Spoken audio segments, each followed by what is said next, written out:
CM Revanth Reddy సొంత నియోజకవర్గానికి వరాల జల్లు కురిపించారు. కొడంగల్‌కు మంచి రోజులు వచ్చాయి.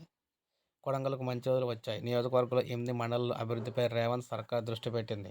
దేశానికి స్వాతంత్ర్యం వచ్చిన ఏడాది తర్వాత కొడంగల్‌కు నిజాం పాలన నుంచి విముక్తి లభించింది. నాటి నుంచి నేటి వరకు ఆ ప్రాంతం అన్ని రంగాల్లో వెనుకబాటుకు గురైంది.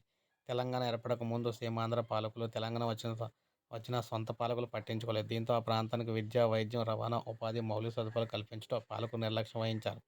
గత పాలకుల వివక్ష వల్ల కొడంగల్‌కు 2 ముక్కలు చేసి ఉనికిని ప్రశ్నార్థకంగా మార్చారు.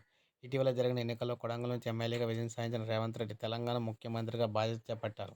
దీంతో ఆ ప్రాంత రూపురేఖలు మారబోతున్నాయి. కొడంగల్ అభివృద్ధి కోసం కొడంగల్ ఏరియా డెవలప్మెంట్ అథారిటీని అయితే ఏర్పాటు చేశారు. ఈ అథారిటీ పరిధిలో నియోజకవర్గ అభివృద్ధికి చర్యలు చేపట్టనున్నారని ఇక్కడ చైర్మన్‌గా కలెక్టర్ గారు కూడా చెప్పారు.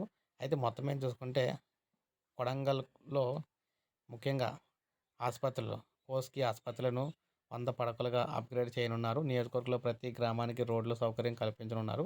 గురుకులాలు, పాఠశాలకు ప్రభుత్వ స్థలాలనైతే గుర్తిస్తున్నారు. జీవో 69తో కొడంగల్, నారాయణపేట, మక్తల్ నియోజకవర్గాలకు తాగునీరు అందించనున్నారు.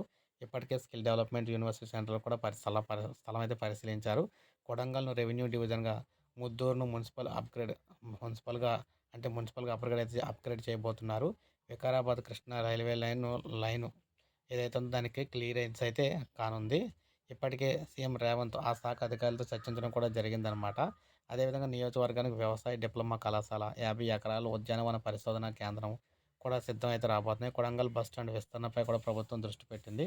కోస్గి ఆర్టీసీ బస్సు డిపోను జవసత్వాలు అయితే పోయనున్నారు. ప్రస్తుతం 100 ఆర్డినరీ, 1 ఎక్స్‌ప్రెస్ బస్సుతో డిపో నడిపిస్తూ ఉన్నారు. త్వరలో కోస్గి డిపో స్థాయిని పెంచే అవకాశం కూడా ఉంది. నియోజకవర్గంలో అన్ని మండలాలకు ప్రభుత్వ జూనియర్ కళాశాలలు, కోస్గిలో ఇంజనీరింగ్ కళాశాల, కొడంగల్‌లో పీజీ అధ్యయన కేంద్రం ఏర్పాటు చేయాలనే ఆలోచనలో కూడా సర్కార్ అయితే ఉంది.